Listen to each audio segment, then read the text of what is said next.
look like, what's happening in the brain, how prevalent they are, what causes them, what do you do if you get one, how the symptoms show up, the deficits, acute specific things versus broad things, immediate effects from concussions versus later effects, because those are quite different, and then overlap with executive function problems. So attention and stress and sleep and mood problems show up over time. And then we'll give you guys some interventions, some specific things you can try to work on brain health. We always try to give you actionable things, not just tell you what's wrong, but give you things you can do. So first of all, what is a concussion? It's a mild injury, generally. It's the brain receiving force. And unfortunately, when I was a kid, we were told that concussions happened when you lost consciousness, when you were knocked out. That's kind of not true. Concussions happen whenever your brain hits your skull. And you can have very mild impact and receive damage. And there's really no safe level of head impact at all. Like even with a helmet, most of the damage your brain receives from an impact is on the inside of the skull, the brain hitting the skull itself. So you don't actually get much damage from the outside unless it's very severe. So helmets don't protect against mild injuries, only major sort of injuries to some extent. You'll see. What if they did them with memory foam? It wouldn't matter because the brain inside the skull is floating inside the skull in a bath of fluid, and it slams against the skull, and that's where most of the damage comes from. The force would still be transmitted because the fluid-filled brain would still move more than the memory foam would absorb. So it wouldn't help for kids in soccer? It would not. Okay. No, we'd have to re-engineer the brain. There are some animals that have brains that don't get concussions from impacts because they have shock absorbers built into the brain. Squids? Woodpeckers. Okay. Woodpeckers don't have a fluid-filled sac on the brain, and it does not move in the head. It's still. And also they retract their tongues up into their skull and wrap around the brain as an elastic shock absorber, so the brain doesn't use cerebrospinal fluid to get shock absorbed, it uses the tongue. Oh, wow. It's kind of bizarre. But they can slam their brains against their skull all day long with no inflammation. We do it once, the brain tilts against the skull and starts to get inflamed as a protection mechanism. I'm sorry? Bighorn sheep? They probably can. Any animal that has a big bony plate will not have a fluid-filled sac behind it. So they will get concussions, sheep and rams and things, but not the same way that animals without that thick bone will, because there's not as much fluid back there to move around. You'll see I'm using lots of sports images and statistics because many of these concussions come from sports, and that's a very common way to get them. Hey there, come on in. Hi, sorry. No, it's okay. GPS had me going everywhere but. Yeah, and traffic's a little crazy tonight anyway, so come on in. Welcome to Peak Brain. Thank you. My friend is also battling GPS. No worries.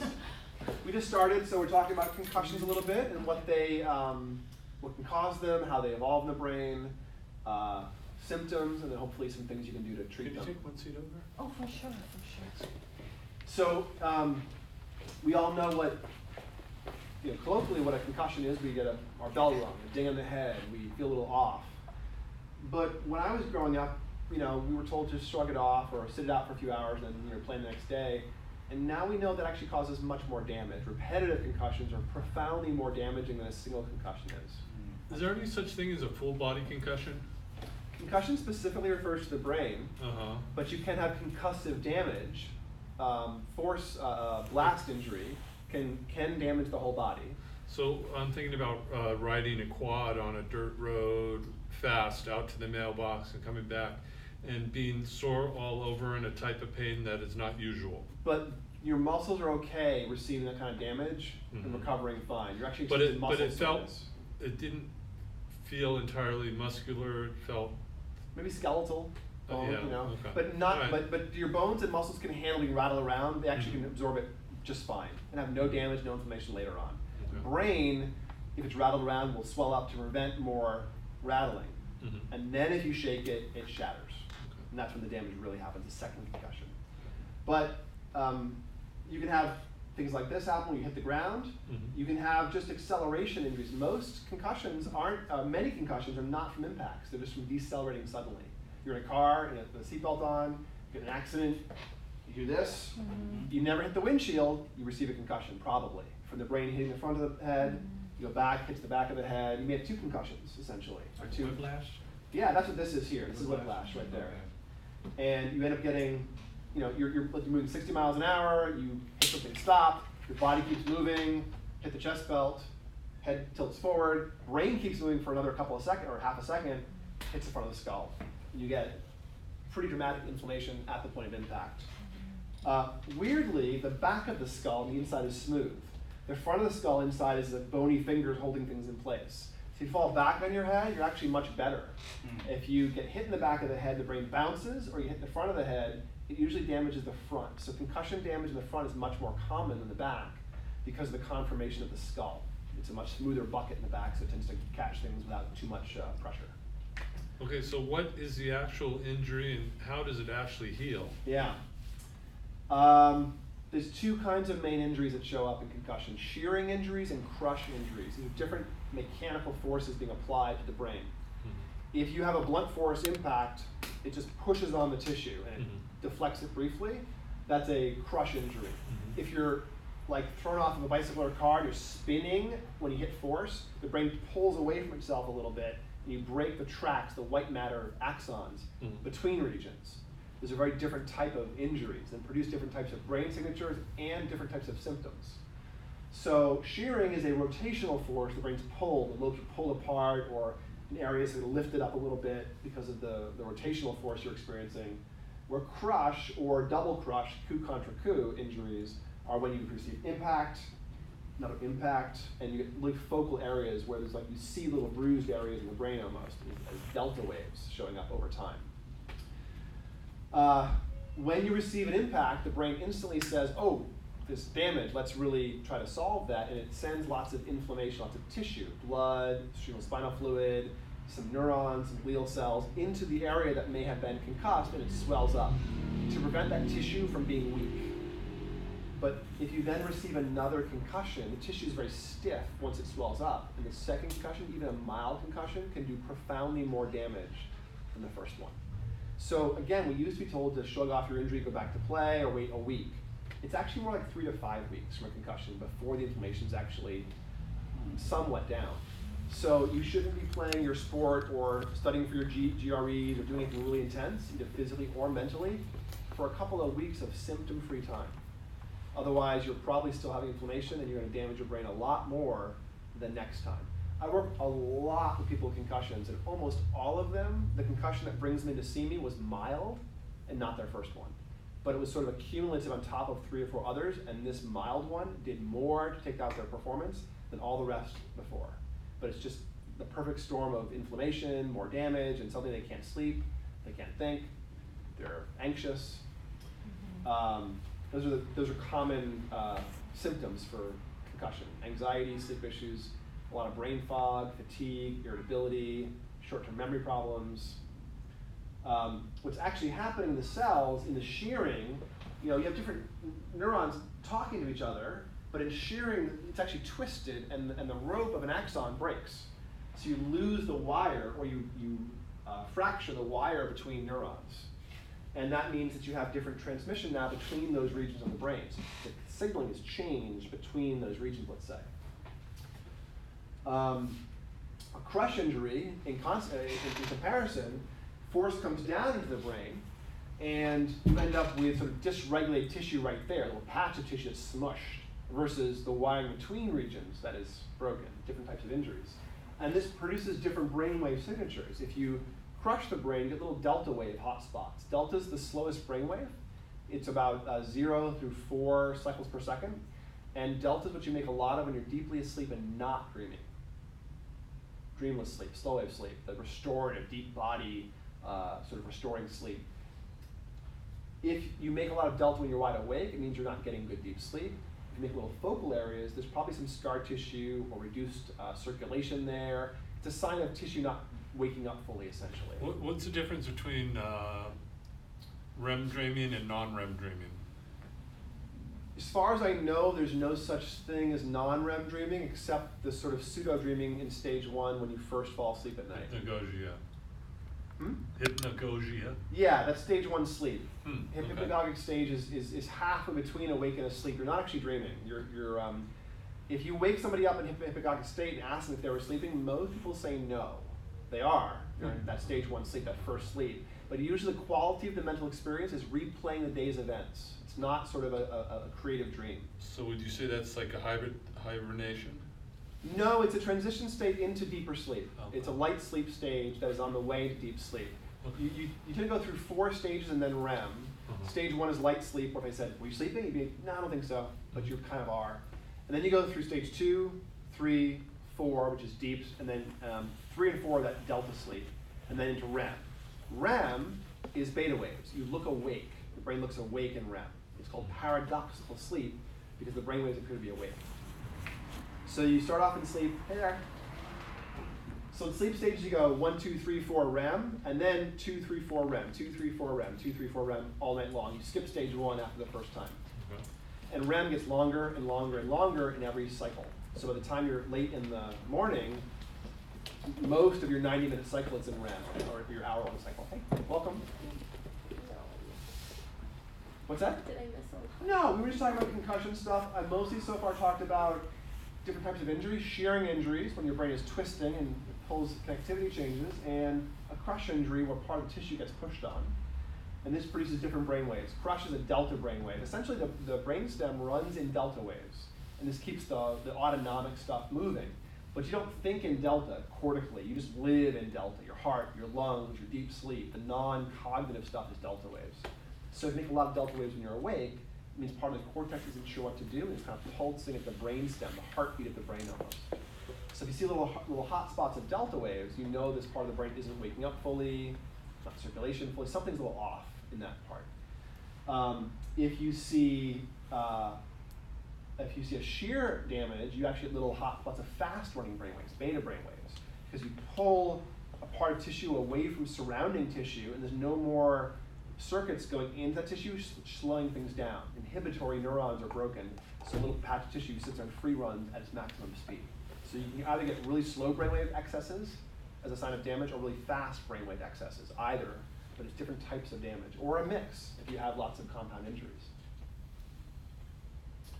So what does this stuff do when you get concussions? Well, a lot is the short answer. Executive function or attention is usually problematic with concussions. Different aspects of executive function are thrown off differently. In severe concussions and frontal damage, you get inhibition issues. You can't start or stop doing things. You get very impulsive, or you get very stuck in one mode. You can't switch your behavior. That's when it's very severe.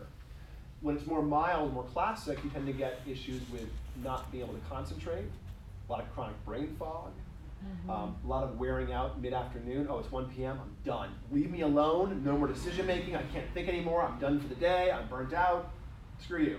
And it's often very irritable at that point too, once your resources are that frayed. People fear, the classic 3 are foggy, fatigued, and irritable.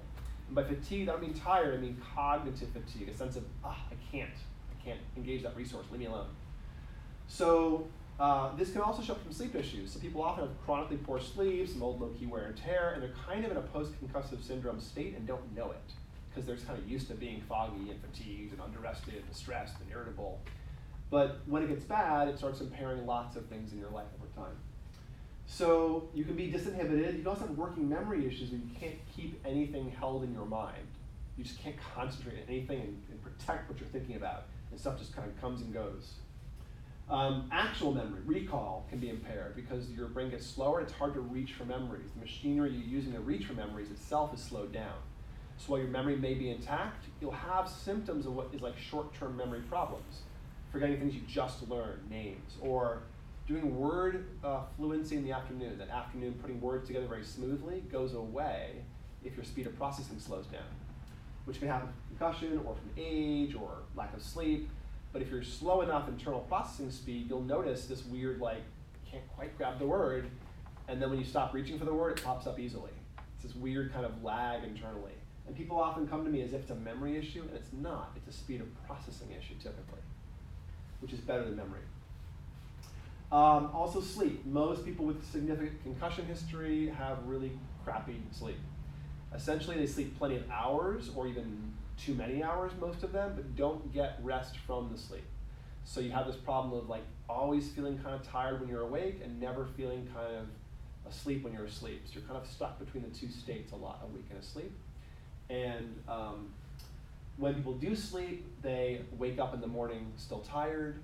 They wake up feeling like they worked out all night or something. There's never any deep rest that occurs because they aren't making delta. Delta is that deep, slow wave sleep brainwave. But if your brain's stuck in delta because of little crush injuries, the brain gets confused and isn't sure when to make delta and when not to make delta. So if there's parts of the brain stuck in delta, you can't wake all the way up in those parts of the brain, nor can you go all the way deeply asleep. So gradually over time, you're kind of foggy and stuck between these two states of awake and asleep. And if it gets really bad, people often feel a little depersonalized or derealized, with kind of like wrapped in a layer of like cheesecloth, kind of distance from the world in some way. Anxiety often shows up with brain injuries. This may be primary, it's a function of the injury, or it may be sort of compensatory. You're feeling foggy and burnt out, so you kind of drive your focus up to overwhelm the fog, and that itself is very, very stressful and leaves you kind of ragged over time. Just being burnt out, cognitive fatigue is quite almost like the core symptom here is the fog and fatigue symptom. Sometimes you have dramatic changes in personality, especially with frontal lobe injuries. Phineas Gage is a classic example. He was a railroad man back when we were putting railroads through the country, and he was a foreman of a crew. And he was known as like the nicest, most gentle, low-key guy, took care of his crew, everyone loved him. And back then we would drill holes in the rock and put dynamite in the hole and put a blasting cap in the hole and tamp it with a rod to make it go off. And he had a metal tamping rod, and it hit a blasting cap, and the cap went off, and the rod went up through his head. And he lost a chunk of his brain on one side. And he was fine. He didn't die. He lost vision in one eye. But after that, he became an utter jerk. Womanizing, swearing, fighting, like every single behavior that he wasn't the example of, he became the example of after this injury. Massive personality changes. So if one side of your brain gets injured and not the other side, you can have a really dramatic shift in personality and go from being kind, religious, conscientious, caring guy to hard drinking, swearing, fighting, disinhibited behavior all the time. So he's a very classic case in the literature. Yeah. Quick question. So the people that typically exhibit those types of personalities who have not had traumatic experiences. Yeah. I was looking up into, I don't know if perhaps you've heard, because he's more into like the whole political thing, but Waldaszewski, he has passed on, but he did research on what causes sociopathic behavior, particularly in the context of politics, and so he found that a lot of people, because of issues with genes, inbreeding, all that by now, were being born with lesions in the brain. Yeah. And then that's what's also... I've seen the brain research suggesting there are physiological signals for sociopathy. They're interesting. This is something else. Okay. I mean, I think the sociopathy you're describing is built in, Okay. Mostly. And of course, there's personality disorders too, access to disorders, which are early life learning. If you're not safe when you're a baby, you don't develop relationships properly. Right, like borderline personality. That's OCD. one of the axes too. Yeah. Okay. OCD-PD, obsessive compulsive personality disorder, OCPD, borderline, narcissism. There's like two others. Those are access to personality, relational disorders that come from not having safe relations when you're pre-verbal, below age 2, basically. So you think empathy is totally learned? No, but I think the inability to be safe enough to have empathy can be learned. One more time? The failure of empathy, because of lack of being safe, can be learned. The presence of empathy is a natural reflex. The oxytocin bonding pairing thing is, and mirror neurons, learning from your experiences by empathizing with you is a mirror neuron. It's a human thing. Most animals don't have good theory of mind. Humans do. We can look at someone and go, oh, they're thinking something and feeling something that's different than me. Most animals don't understand the world is different than they are. They can't kind of do that. That person's got a mind. But dolphins? Dolphins can do it. Okay. Some dogs can do it. Some primates can do it, not all. And humans can do it, not all. But most humans can do it. But most lower animals can't do it. The classic test for theory of mind is like a chimp or something. When they aren't aware of it, you dab some paint on their forehead. And they show themselves in a mirror. If they do this, they have theory of mind. If they do this, they don't. They can't tell that's not them. They don't understand that concept. Some fish have theory of mind, turns out. And so some chimps will and some chimps won't? Chimps can. Different primates. Some primates don't have that, but chimps are the closest to us, really, of any primate, pretty much. And they can do almost all the cognitive things we can do, including language and other stuff like that. Not to the degree, obviously, but anyways. You can also have specific versus broad deficits. That's not the right language there. Acute versus broad or diffuse. So you can have damage in one little area and affect one resource. Like Phineas Gage, right front lesion, became aggressive and angry all the time. You can also like lose a spot here or here and lose language output or language understanding. You know, specific things called aphasia can blow out little areas of the brain. Or hit the back of your brain and have vision be kind of off, because that's where vision's processed. Or you can have a lot of subacute wear and tear and have no specific symptoms but be foggy, fatigued, a little bit off your resources chronically, but nothing specific. Those can both happen. Loss of consciousness, LOC, is only present in about 5% of significant brain injuries. 5%. You can absolutely get a concussion if you don't lose consciousness. In fact, half of all brain injuries are silent and have no symptoms after the injury for at least 10 years. Can you lose consciousness and not have a concussion? Yes. You can faint with oxygen issues or circulatory issues and faint, syncope. But impacts causing loss of consciousness are concussion every time. Okay. But with no impact, there's plenty of ways to lose consciousness, sure. Drink too much, no concussion there. But this is important. This 10-year is kind of important because you can often get an injury when you're like in high school or college from sports, and like a decade later, you're like, whoa, I'm feeling kind of slow, I'm off, my sleep isn't restorative, I'm kind of anxious all the time. And it might be from the concussion, but since it's been this long, slow baseline shift, you don't really understand that's an injury. You just think you're kind of getting old, and you're like, you're 40, and you're thinking like you're 70 or 80, and you shouldn't be, but you don't really know that it's a different baseline because it's been gradually shifting. The good thing is, this is often quite resolvable with different techniques. What was the front and rear temporal language relationship? So left front, for most people, is called Broca's area. It's language output. And left posterior, temporoparietal area, is Wernicke's area with a W. Broca's area is language output. Wernicke is receptive or understanding language. They actually do a little bit of each other's job. And there's a track that connects them between the two regions called the arcuate fasciculus, the bow-shaped ribbon that connects the two language areas. So if you get a lesion in the arcuate fasciculus, you have compound aphasia, can't produce or understand words. A lesion in the front, you can't produce words properly. Lesion in the back, you produce words fine, but they're gibberish because you can't understand what you're saying. So people with Wernicke's aphasia talk fluently. They speak very freely, but it's complete nonsense or overlearned words, like little phrases that don't mean much. So actually, as an aside, since there's only a few here, I'll show you, if you're curious, a Wernicke's aphasia person. I have some of my students here. I'll find that for you. Since we have some time. Yeah, so here's a guy with Wernicke's aphasia. Maybe. Oh, my computer may have unplugged itself. Let's see.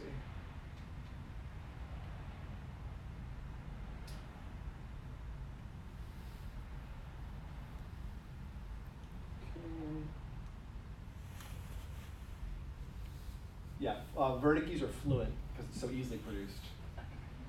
Hi Byron, how are you? I'm happy. Are you pretty? You look good. What are you doing today? We stayed with the water over here at the moment and talked with the people over them over there. They're diving for them at the moment. He has no idea. But they'll save in the moment. He'll have water very soon for him. With luck for him. So we're on a cruise and we're about to We get to will Juneau. sort it right here and they'll save their hands right there. for It's them. all And what was overused we words. just doing with the iPad?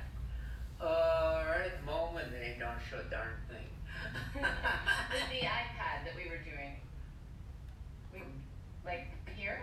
I might change for me and change hands for me. So you see what's happening is he's using little connection words. And sometimes in Wernicke's you'll hear people just swear. That's all they do is swear. Because that's the only overlearned words they have. You know, but language production areas are like picking vocabulary out. Other words end up elsewhere if they're more reflexive or emotional. So often strong emotional words, what you hear, this guy is very pleasant, and his words are all like matter of fact and this, and he's very happy. But this is very classic Wernicke's aphasia. You have no idea what you're saying is nonsense. He can understand though. No, No. he has no idea. He thinks he's saying things that should make sense, but he can't notice if they are or But not. he understands what's being asked of him? He does not. Oh, no, okay. It's all like Wow. context cues and trying to understand it. And you saw when he said iPad, he was like, he didn't understand. But he's kind of in his own little world, and he's not really processing language anymore. So he's producing it, but not receiving it. Interesting. So with Wernicke's aphasia, a stroke back here or a concussion back here, you stop perceiving language properly, and you produce gibberish. The other thing that happens is a stroke or injury in the front left produces Broca's aphasia, which is output aphasia. Looks very, very different. I'll show you that if you're curious.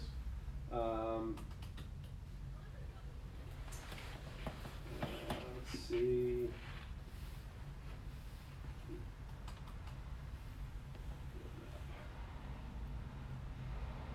Yeah, so here's a young woman with. Hello, I'm Sarah Scott. Oh, actually, that's her after some recovery. Let me show you one of her earlier ones. She's 19 here. Okay. So what's your name? Scott. Oh, no. Sarah Scott. That's right. And how old are you?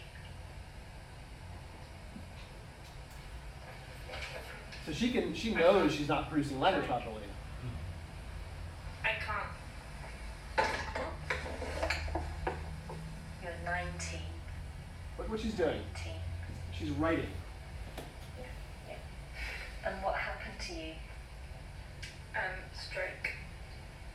You had a stroke last year. Yes. And what happened? Can you remember what happened?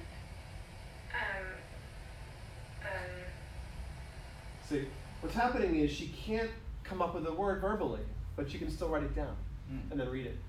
Huh. So it's partial. And years later, this is a good story. Years later, she recovered, or mostly recovered. This is her a couple years later. Hello, I'm Sarah Scott.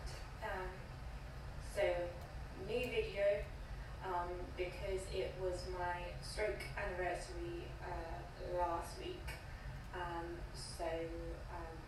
I had my stroke 6 years ago. Much more fluent, right? Much more verbal. It's a long time.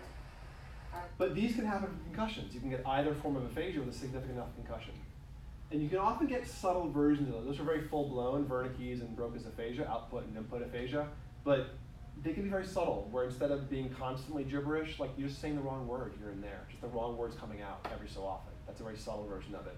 Or Broca's is when you can't find the right words. Word finding issues are a subtle version of Broca's aphasia, like when you're tired, you can't quite get the fluent word. Doesn't this happen to boxers quite a bit? It does. And then Both of their those happen. actual speech, like they develop like a lisp or some Slur. sort of slur. Yeah, that's a feedback thing often. You can't get the feedback from the ears anymore, so you're almost like deaf people have a slight tone that can happen because they can't necessarily hear the resonance in the back of the throat the same way, so they don't account for it in the speech. Right. Same thing happens with boxers, they lose some of the input sometimes.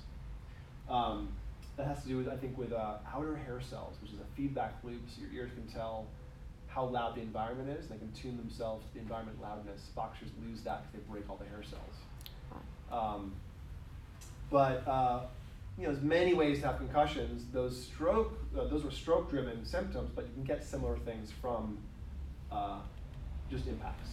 You can have vascular damage, other major problems from impacts. Okay, so concussion and M or mild TBI, which is much more common than major TBI. Industrial accidents happen mostly to men because men mostly work in industrial, women often don't.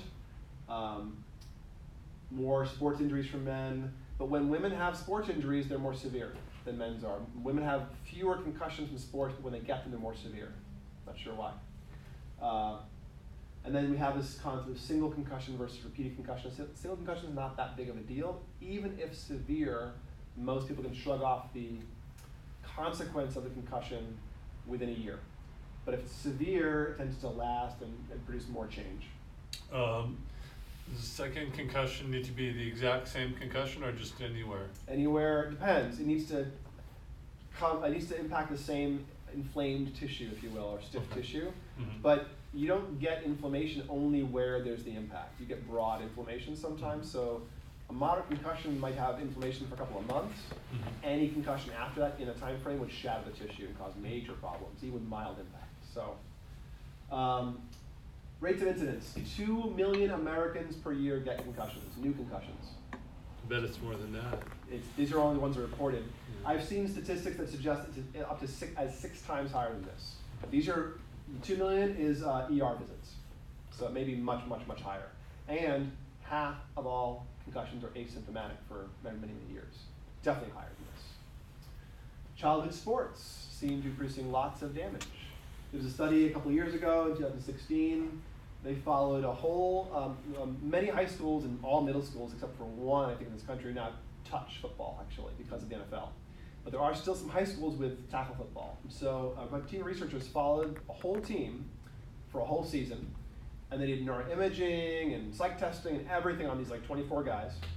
At the end of the season, they picked 3 kids who had never played a game. The 3 kids had the least gameplay. Never rode the bench the whole season, but they practiced with the team every time.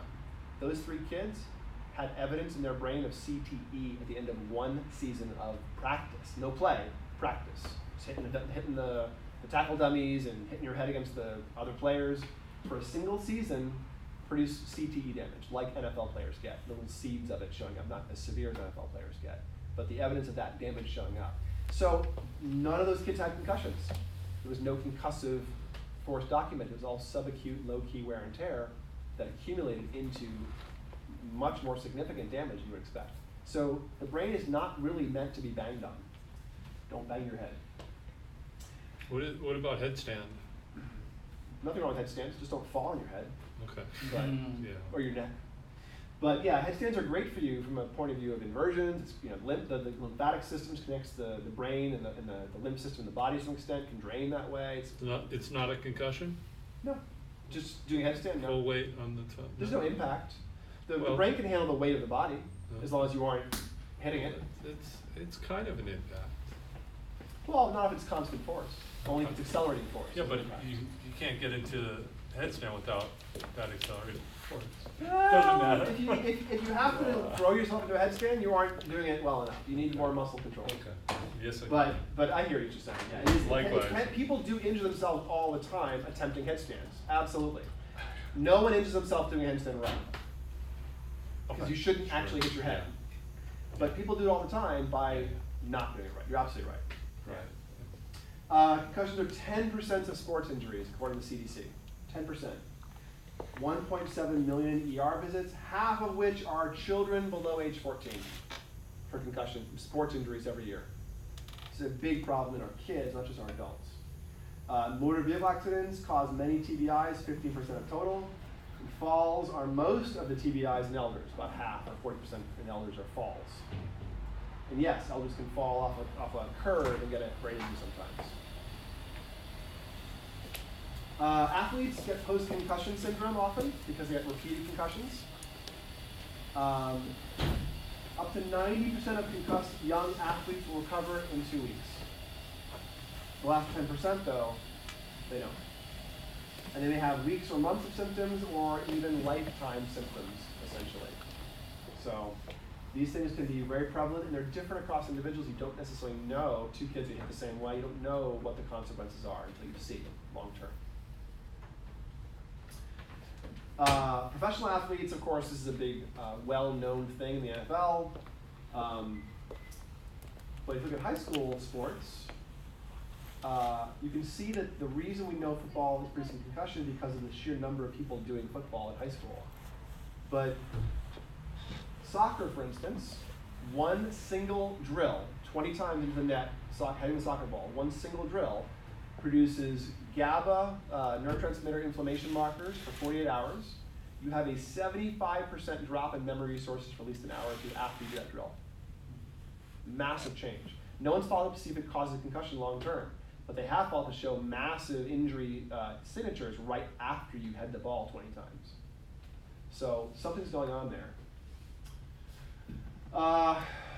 19% of all soccer injuries in 2009 came from or were concussions, and high school athletes yearly, it's at least 100,000 kids based on the CDC estimates that get injured with concussions every year. And remember, these are not one-off events; these are long-tail events that have problems that occur forever or for years. Here's other sports. Injury rate per 100,000 people in high school athletes, so 47 footballers, 36 girls soccer, but boys soccer is 22. Look at that difference. And, I mean, girls soccer is a pretty aggressive game. They're not, low key. They're just as aggressive as the men are. But the women are a little smaller than the men, generally. So there's less force in theory. So why are they getting 1.5 times as many concussions for the same sport when they're a little bit smaller physically? Women are more sensitive to the damage in some way. We don't know why. But this kind of statistic does show up. Boys and girls basketball, 3-to-1 difference. Women at 21 girls per 100,000, boys at 7. And I wouldn't think that girls throw more elbows than boys in a basketball game. That's my understanding. I'm not a huge sports fan, but that doesn't seem to be the right direction for that. Wrestling, 18 out of 100,000 because you're actually landing on your head, right? We saw that in the first slide. All right, let's see. Awareness is growing. Here's several guys who come out and said, look, I have brain damage from football, and they're getting there's many more in the past few years.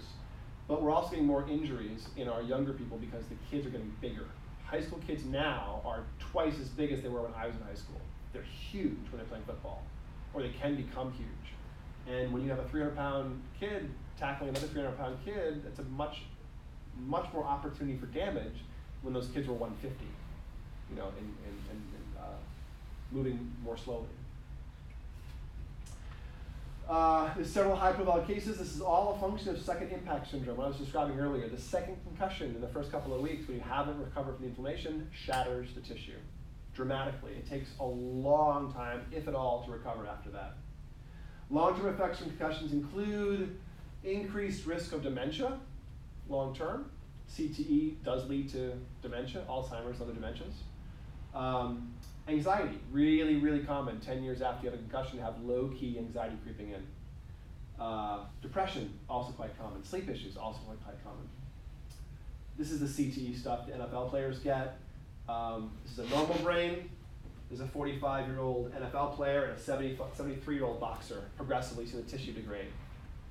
So high schoolers will have, in those single season guys I mentioned, will have 1 or 2 of these little spots of damage, not a huge amount. They don't look quite as bad. But it is the same wear and tear driven tissue problems. Here we go, 18-year-old high school athlete with 2 documented concussions. And this is what his brain looks like after he died. He died young, so they did an autopsy, and at 18 years old, he showed very similar patterns to NFL guys. And this is not mild, this is actually pretty significant. The NFL is changing things. This is an ongoing problem. There's a legal fight, political fight, there's all kinds of problems. The commission that started to solve this in 2015 was just disbanded. They gave up in the NFL. I mean, what could they do? Exactly. There's no way to solve the problem except eliminating most of the sport. Touch football would be the only. So there's a really strange thing happening where we're having a decrease of football players in younger ages. There's a weird gap where people are having to go from non-professional high schoolers into professional football players in NFL. But I predict within 10 or 20 years we will not have the NFL. There will not be professional football anymore. Because it's just too damaging, and we're starting to realize that at a culture level. Hockey's not as damaging unless you're fighting. It doesn't have to be. It can be. But hockey, the rules have been changing too. You're getting much more penalized for fighting now in hockey. So, I mean, anything when your big people are moving fast and then stop, you can get damaged. So, you catch an elbow in basketball or get a ball to the head in baseball. But that's a maybe. This, NFL, is every single game. If you're a contact player, you're getting damaged every single game. You might not be a QB who has great blockers, you never get hit, never get sacked. No concussions. But any guy that's blocking the line will have lots. So. Well, I mean, in professional sports, if you've got to sit out 2 weeks. That's it. Yeah. That's not very viable. And here's what the criteria is. If you have a concussion, you don't return to play in the same game. That's the criteria. And that's better than nothing, I suppose, maybe. But it might be. It might not be. Okay.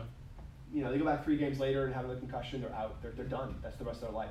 Okay, yeah, but if they go back in the same day. They should leave and not come back for the whole season. Okay. for most of these guys.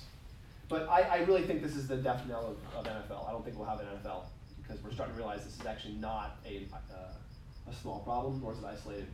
NCAA, they made changes as well. You cannot return. They're actually more conservative than NFL is. You cannot return to play the same day as concussion at all. NFL lets you if the team doctor says it's okay. But NBA or NCAA, nope, not happening.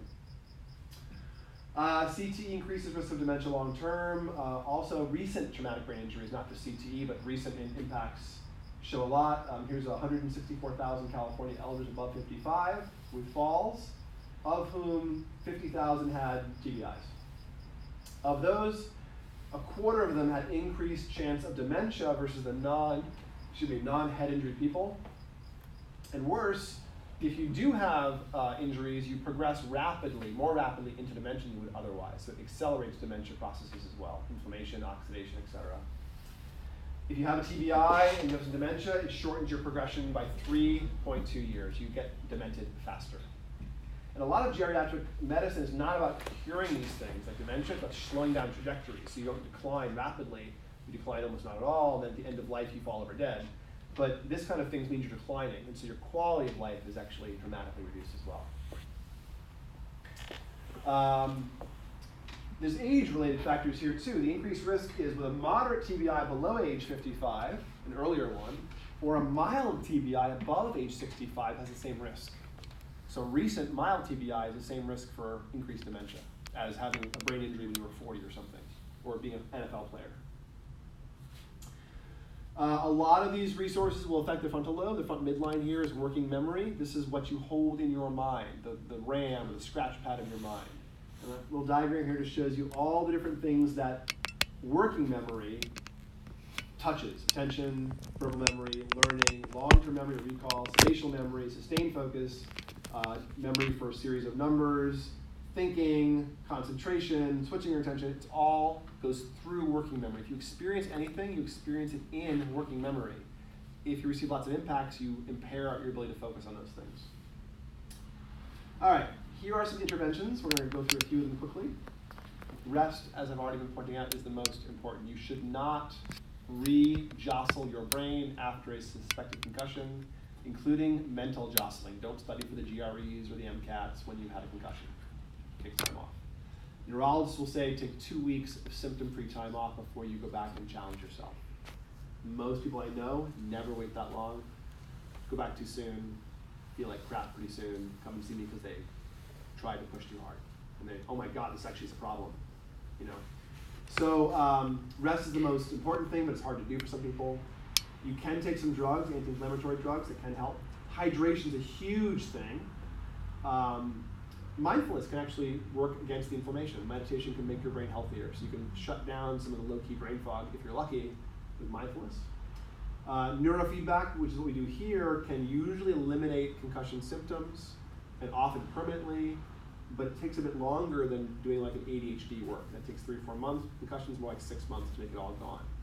But concussion work, you have effects instantly with biofeedback. Within 2 or 3 sessions, the fog lifts. You're like, oh my God, I feel incredible. And then the next day, you don't hydrate or rest well enough, and you feel like crap again. But it's really quite effective for lifting that fog permanently over time. Less permanently, you can boost resources with nootropics, brain supplements that will make your brain repair from damage more, or drop inflammation, or have better concentration resources. But most nootropics don't have a long-term effect, and so you wouldn't want to use them to treat a concussion. But maybe if you have to be highly performant, you can't rest, nootropics might shore up some of the resources for you. Nutrition is huge actually here. Most of these injuries are accelerated by oxidation or sugar in your system. So for most brain things, you think the way to eat is low carb and high fat. And that's true here as well. Low carb and high fat will reduce inflammation dramatically. Residual inflammation will cause more tissue tension, more damage. So if you have stuck tissue or some inflammation, you go to a ketogenic diet or paleo or primal, and you cut all of the inflammatory sugars out of your system, you have a big drop in inflammation, you feel better. Bulletproof. Yeah, if you want to go that way. By the same token, if you binge on sugar and carbs, and you may crave carbs if you have a concussion, you'll feel like crap when the carbs kick in. You'll feel even worse. The brain fog will actually take you out. So don't resist, don't give in to the urge of going after carbs if you have a concussion. And then scaffolding, meaning building things in your life to make up for the deficits. If you can't remember what to do, make a list. Keep notes. Like use technology and tools to make up for the short-term memory, to fog stuff while you need to. You guys probably all know about mindfulness. That's meditation. I don't need to explain it to you. I will point out, I tend to draw meditation into 3 categories, and these are based on the ancient techniques. Single point awareness is the old school technique of samatha, or concentration practices, or the Mahayana Buddhist sort of focus, while insight or present time awareness is more Theravada or Vipassana. It's the watching stuff flow by. Single point awareness is concentration, you anchor yourself. Present time awareness, you notice stuff flow by. Or loving kindness, you hold a feeling tone in your heart and try to feel love. It's an emotional sense. Or you can anchor to some repetitive thing, a sound, a picture, it's a mantra. These are all different ways of anchoring your attention. They all work to rebuild a lot of the resources that are thrown off by concussion. Where would you put a float tank in there? A relaxation response, causing relaxation response. I would expect that float tank will make concussion symptoms worse for most people, dramatically worse. Why? Because they're increasing slow brain waves, and concussion brains are stuck in a slow brainwave mode. I know when I train up slow brain waves for relaxation, and someone has a concussion, it does not work. They feel worse. And float tanks produce alphas and theta brainwaves, slow brainwaves. And you're making tons of those already. And mindfulness is creating. Mindfulness produces anchored attention, so it actually produces better beta brainwaves and suppresses theta. Now, long-term meditators produce more theta, so it's a little counterintuitive. But the active meditation is concentration, it's anchoring your attention, not relaxing. So you actually activate the tissue and shut down inflammation by the active meditation. Long-term, your brain's more relaxed, perhaps, but yeah. So you would suggest that if you're having like a really hard, I was in a car accident in June, and I hit my head 7 times. Oh. I mean, she got me twice. She pushed me forward, and then Goodness. she got me again. So I couldn't use the left side of my body. I went to the emergency room. The ambulance took me, but I regained ability like within 3 hours. Okay, you probably had a pinched neck or something. I could not sleep on a pillow. Yeah. I felt my brains in here. Yeah, you had some spinal stuff too. If you had some paralysis. Yeah. Yeah. For like a couple months, and then now I don't feel the brains anymore. Like I don't feel the mush in there moving and all that. The pressure. Yeah. All that. The brain has no sensory nerve endings. You can't feel your brain. So if you're feeling anything in your head, you're feeling the stuff between the brain and the skull. Oh, okay. Blood vessels, so then tissue. I felt that. You're not feeling like the actual brain itself. Oh, you're feeling the okay. stuff that's like got bruised. Oh, okay. Which you're feeling something. Oh, so that made sense. But not brain Okay. tissue. Just you're feeling like skull mostly Yeah. and blood vessels. Well, so that eventually went away. I'm still doing all sorts of therapy for it, but so that was June. I started grad school that following semester. Oh, big burden on top of the concussion. Yeah. Yeah, but I mean, so that was June. I didn't start till August. Do you think that was too soon? Probably. But you did it, so. Do you think, I don't know, okay, so maybe I'll just take some time off now, because now I'm in the 2nd semester, but. Well, now it's been 9 months, so you've shrugged off all the acute. You've healed as much quickly as you're going to, and now you have residual low-key symptoms, and you should try to treat those. Okay, all right. Because I'm noticing that some of the theory stuff, I wouldn't have had such a hard time with it before. You probably have reduced processing speed. You're more internally slow than you used to be. Super. And you aren't sleeping deeply at night, so you're not remembering stuff as well, because you're consolidating memory. Those 2 things make you feel foggy, so you're probably pushing yourself a little hard over it, which makes you feel anxious. Yes. And so now you're ragged, which throws off your sleep more, which means you aren't learning more.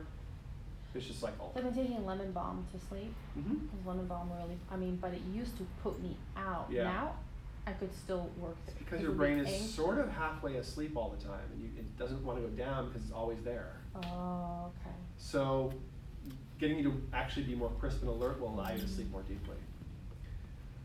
Okay. I'm not a medical doctor, so this is just my own take on it, but you're far enough past it that you can actually start pushing your brain, like exercise. Okay. Several times a week, or try this. Try a sauna 3 times in a week, and see if it makes you feel better or worse. You'll do one of the 2. Okay. If it makes you feel worse, there's still inflammation, you shouldn't push things. If you feel better from the sauna, keep doing it. Do it, because it'll break all the tissue up. And if the sauna feels good, then do ice baths and saunas on alternate days. Okay. And it'll really move things around. Because it helps the inflammation at that point, the on and off and Dramatically, cold. yeah, hot. yeah. Okay. Sauna for me, not better, not worse. Not better, not worse, yeah. So it's not about inflammation for you then, per se. Because saunas, if they make you feel worse, it's blowing up the inflammation. But usually, if you don't have a lot, it actually moves the low-key inflammation and feels good. Like, if you exercise, do you feel better or worse? I haven't started exercising yet. I'm doing physical therapy, but it's super mellow now. If you exercise and feel worse, don't do the sauna thing, because it means you're probably still a little inflamed. But otherwise, you can work the tissue out cold and hot, and do ice baths and saunas, and actually just kind of work it out. So, and meditation. And I was going to ask you, should I do the focal one where I just focus on a nail on the wall and that's Doesn't it? matter what you do. Okay. What matters is how often you do it.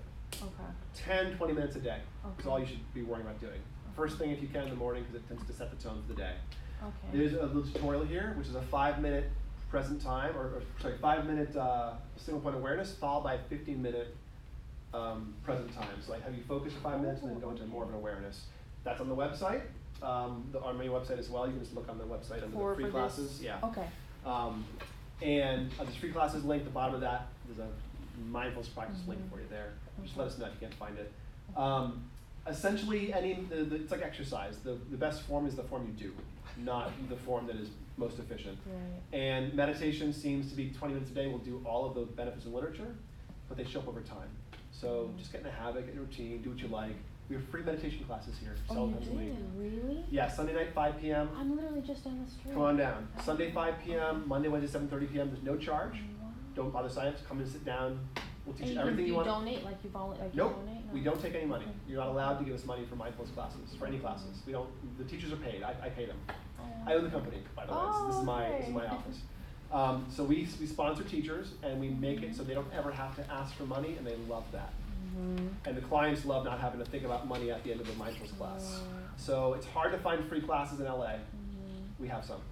And we have great teachers. We have amazing, like high level, really expensive teachers when they do privates. So do you work with insurance? We don't. We don't, okay. Neurofeedback, which is what we do here mostly, is not well covered by insurance. Okay. Because I'm in the middle of a lawsuit with this whole thing, so I thought maybe I could. It's not well covered. The way we handle that, we treat this like a gym versus a doctor's office. Most of my colleagues are psychologists, psychiatrists, nurses, etc. Could a doctor write a prescription? Yeah, but her insurance company still probably will cover it. Right, but she said that she's having a lawsuit. So yeah, I mean the ways to get some coverage are write add it prescription, a in. letter of medical necessity, but then who's going to pay for it? I mean, the person that hits you gets to pay for it. Well, her insurance. True, yeah. But that's still going to go through the more traditional medical insurance system. So you're fighting up the battle. Not if there's a court order. If she wins a judgment, you're right. Then she puts the prescription. There's a lot of ifs there, and this is not necessarily her lawyers have to know what it is. You get the list of approved. I mean, there's a whole process here. It's layered. It's possible, absolutely.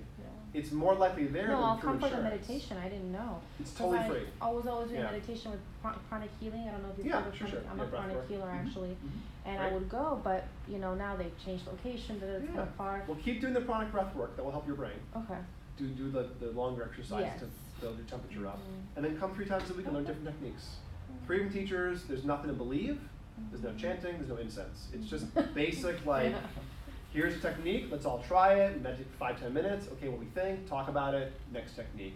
And different teachers have different styles. Some are more zen, with more quiet time, some are more activity driven, where it's more talking, so different styles and different nights. Okay. And you can maybe like Robin on Sundays, or Ian on Mondays, or John on Wednesdays. Come and they're check all nice. It's nice to have like a. So check out their styles, see what you like, and just feel free to work with them, because it's available. Oh no, for sure. I'll be there. Cognitive training games you'll see in the literature. This doesn't work. There's no use to it for the most part. Lumosity is a waste of time. All these things just don't work. It tires me out just the There's no use to it. You can get better at the game. The same resource in a different game shows no change. There's no skill transfer. There's one, the dual end back, that may have some subtle. If the biohackers want to push, this may be worth trying. But it's a very small effect. And the dual end back is a tic-tac-toe grid that flashes a square in one of the positions and speaks a letter at the same time. And then you have to tell it if it's matching the position of the letter from 2 trials back, or 3 trials back, or 4 trials back. So it stretches your working memory. You remember how many trials back something happened. Well, Sudoku. Sudoku, crossword puzzles. staying active keeps you better than not being active. But the specific skill they're supposedly building shows no change. So. But will it help with decline for like older Probably people? not. Probably. Wow. Meditation would do more than Sudoku. Oh, okay. A lot more. Yeah, the research is very robust for meditation. It's not robust at all for this stuff. Drums? Drums?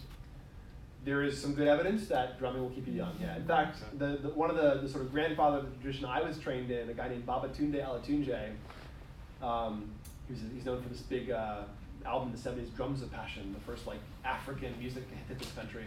Well, Baba died a few years ago, and he was a little old man with kidney failure, and he would do his shows at the end of his life. He would come out with 2 guys supporting him, and one carrying his drum, and he would get stuff on the stage, and he'd strap his drum on him, and then he'd start playing. And he'd be like this like robust, brilliant man, and stride off the stage when he was done, just full of energy. Because he had been doing this for his whole life, so he moved out of the old man mode into the young man mode when he was performing. He still had it. Up until the moment he died, pretty much, he was still like able to shift into that like proud, healthy, powerful drumming mode. It was amazing. Let's see, what else do we have here? Oh, your feedback. What was yes FPS? First-person shooters. Believe it or not, first-person shooter video games improve visual plasticity. If you have damage back here, an FPS game will build that tissue and break it up and wake it up, and you can make changes. Your eyesight? Parents hate to hear this because it means they... In your eyesight? It's visual, yeah. Visual cortex is dramatically built up by doing first-person shooters. Causes plasticity changes back here. The tissue changes faster than otherwise. Yeah. So if you have any visual tracking problems or visual fusion problems, then FPSs will improve that. Yeah. It's kind of a strange phenomenon. It's a very big effect, actually, in the visual cortex. Wow. It's just any video games or first-person shooters. The one where you're shooting? Yep. First-person shooters. You have to be like, Probably because it stimulates some sort of a focus. And it's the visual tracking, because you have to track into the screen. God. So what about just doing like you're not actually shooting a person, but you're just doing like a laser, and you're trying to get the laser into like a dot? That's the same thing. Same thing. Yeah. So there could be some less violent. Oh. Yeah, sure, yeah. Or Duck Hunt from like the 80s. That's a first-person shooter. It's a shooter. First-person shooters are more compelling because you think it's you, and it actually gets you in the scene a little more. Right, so there is that instinct that gets. But I'm not sure if it matters. My guess is Duck Hunt is as effective as first-person shooters. I don't know. I don't think anyone's ever tested that, but.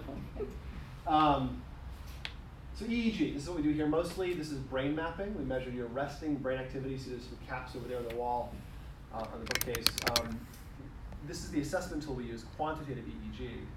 So we put a cap on your head, squirt it full of gel, measure your resting brain activity, and then compare that to a database of several thousand people and see how weird you are.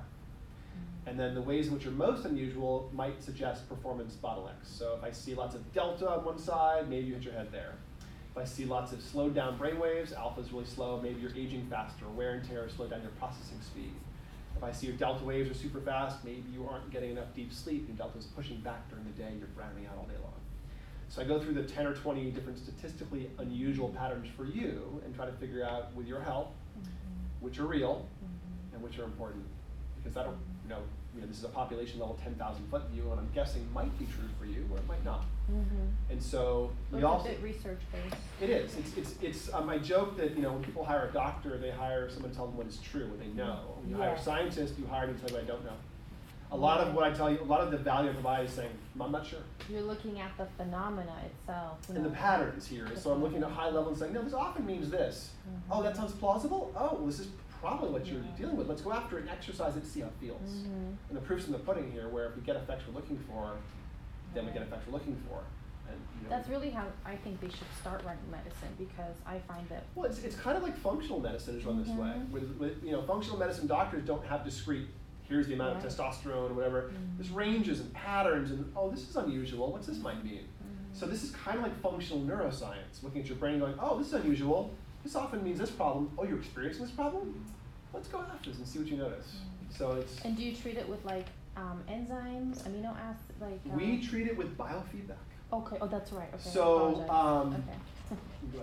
what we do is, I have biofeedback on here? I don't. So biofeedback, what it looks like is you sit in a chair with a couple of ear clips on and a wire on your head, measuring the brain waves you want to train. when the brainwaves happen on their own to shift in the right direction for half a second, we go, good job, brain, with more audio and visual feedback. Like a spaceship flies faster when the brain shifts in the right direction, and flies slower when the brain shifts in the wrong direction. And then you move the goalposts and get the brain to move a little more throughout half an hour, and you sort of exercise the brain gently. And the game, the biofeedback,